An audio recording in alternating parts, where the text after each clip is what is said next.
Hello friends, మనము ఈరోజు ఇప్పుడు చేసిన ప్రాజెక్ట్ అయితే ఇదే. మనం ఇంతకుముందు ఒక పోర్ట్ఫోలియో వెబ్సైట్ ఎలా క్రియేట్ చేయాలని చూసాము. దాంట్లో అబౌట్ మీ అనేసి ఒక సెక్షన్ ఉంది కదా, దానికోసం ఇప్పుడైతే నేను ప్రోగ్రామ్ రాశాను. దాంట్లో దీనికి ఎలా కోడింగ్ రాశానంటే, మనకు ఎక్స్ట్రా స్మాల్ డివైజెస్లో ఇలా కనిపించాలా అండ్ మీడియం నుంచి ఎక్స్ట్రా లార్జ్ వరకు మనకి ఇలా కనిపించాలని చెప్పిండారు. ఓకేనా, దీనికి నేను ఎలా కోడింగ్ రాశానంటే, ఫస్ట్ బ్యాక్గ్రౌండ్ కలర్ సెట్ చేసుకున్నా, దానిపైన ఒక కంటైనర్ క్రియేట్ చేసుకుని బ్యాక్గ్రౌండ్ కలర్, దాని లోపల రెండు హెడ్డింగ్ పెట్టుకున్న, ఫ్యాక్ట్స్, అబౌట్ మీ అనేసి. దాని లోపల ఒక కంటైనర్ క్రియేట్ చేసుకొని దాంట్లో రో క్రియేట్ చేసి, దాని లోపల కాలమ్స్ క్రియేట్ చేసి, కాలమ్స్లో ఏం క్రియేట్ చేశానంటే ఒక ఇమేజ్ని ఇన్సర్ట్ చేసుకున్నాక ఒక పారాగ్రాఫ్ అనేది రాసుకున్నా. అండ్ దెన్ ఇంకొక బ్యాక్గ్రౌండ్ కలర్, అదేలాగా కంటైనర్ రో లోపల కాలమ్స్లో ఇలా మనకు HTML, CSS, Bootstrap and JavaScript అనేసి క్రియేట్ చేసుకున్నాం. నేను ఎలా ప్రోగ్రామ్ రాసానని చూపిస్తాను చూడండి. ఫస్ట్ ఆఫ్ ఆల్ ఒక కంటైనర్ అయితే క్రియేట్ చేసుకున్నాను. ఆ కంటైనర్ లోపల ఒక డివ్ కంటైనర్, దానికి క్లాస్ నేమ్ కూడా కంటైనర్ అనేసే పెట్టాను.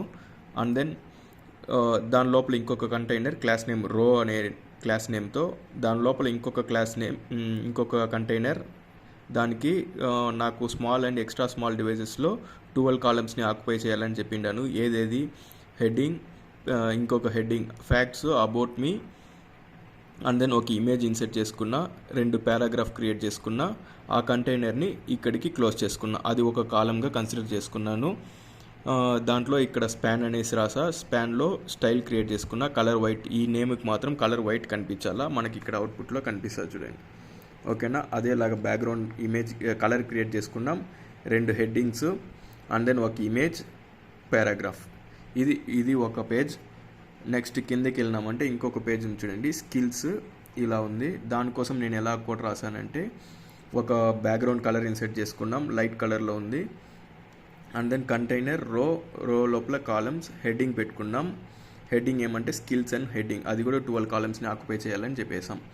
నెక్స్ట్ ఏం చేశానంటే, ఇంకొక కార్డ్ కంటైనర్ క్రియేట్ చేసుకున్నా. ఆ కార్డ్ కంటైనర్కి స్మాల్ డివైసెస్లో 5 కాలమ్స్ ఆక్యుపై చేయాలని చెప్పాను. ఎందుకు స్మాల్ 5 అని చెప్పానంటే, 6 చెప్పిండాలా, ఇక్కడ 12 ఆక్యుపై చేయాలా. కానీ నేను మార్జిన్ ఫిక్స్ చేసినాను కాబట్టి స్పేస్ అంత ఉండదు కాబట్టి నేను 5 అని చెప్పాను. ఇక్కడ కాలమ్స్లో 5 కాలమ్స్ ఆక్యుపై చేయాలా. దాంట్లో ఒక ఇమేజ్, ఒక హెడ్డింగ్ అనేది ఇన్సర్ట్ చేసుకున్నా. ఓకేనా, హెడ్డింగ్ 3 అనేసి పెట్టుకున్నా.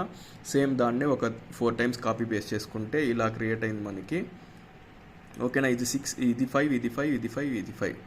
ఓకేనా, ఇలా 5, 5, 10, 5, 5, 10 మార్జిన్స్కి 2 ఆక్యుపై చేసుకునింది.